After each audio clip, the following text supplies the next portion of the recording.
An incoming Republican congressman, you're seeing right there, George Santos, has got a little bit of explaining to do about his background. A lot of the story, the legend, the mythology of himself that he ran on to get elected doesn't seem to have any backing whatsoever. So here is what we know about him. Okay, so he's the son of Brazilian immigrants, first openly gay Republican to win a House seat as a non-incumbent. So that's impressive in today's Republican Party. By his account, he started off at a New York City public college and then immediately rocketed into fame and fortune. Okay, he became a seasoned Wall Street financier and investor, okay, with a family-owned real estate portfolio of 13 properties. So a little bit inconsistent with the idea that you were just some kid pulling yourself up by your bootstraps at a public college when your family owns many, many properties, but whatever. So here's the thing. People have looked into many of the specific claims he has made about his background, including the New York Times. They've looked at public documents, court filings. There doesn't seem to be evidence of much of any of it. And take a look at the things that he made up. So, or at least hasn't yet proven. Citigroup and Goldman Sachs, those are firms that he says he worked for, told the Times they have no record of ever working there. Which, okay, maybe if you were a summer intern or something, the documentation would have been lost. But if you were a seasoned Wall Street financier and investor, I think they'd remember you. The dude's not 80, okay? He was there a couple of years ago, supposedly. So there's no proof of that.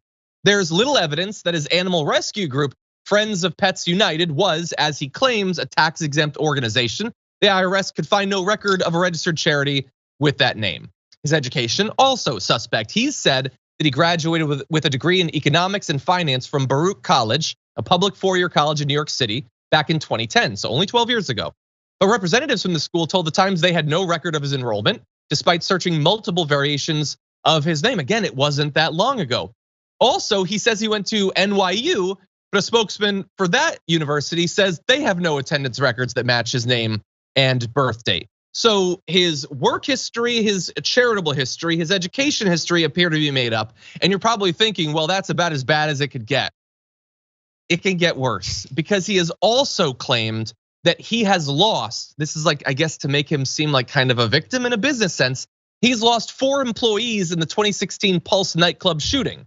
He made that claim during an interview after his election, but the New York Times found that none of the 49 victims of that shooting appeared to be associated with any of his firms in any way.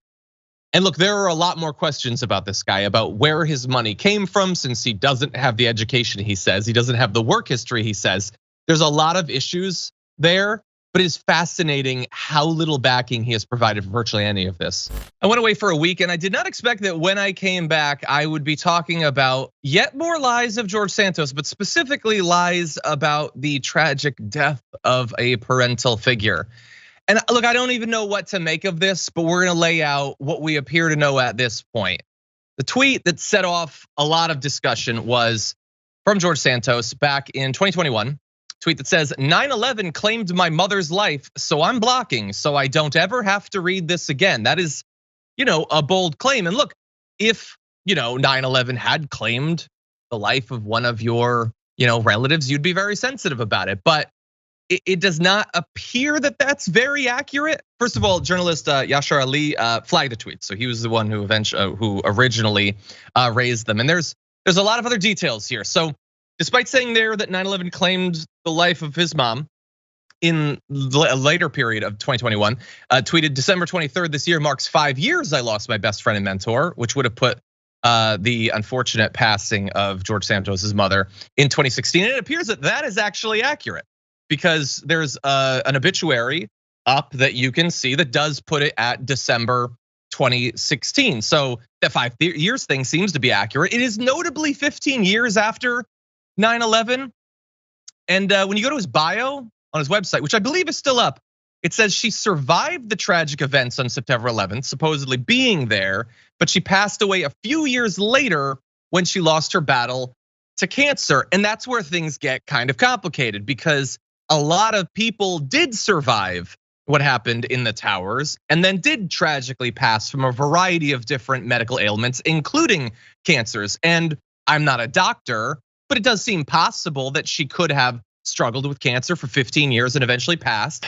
I think there are so many other lies that Santos has told where I don't think he really earns our sympathy or attempts to give him benefits of doubts.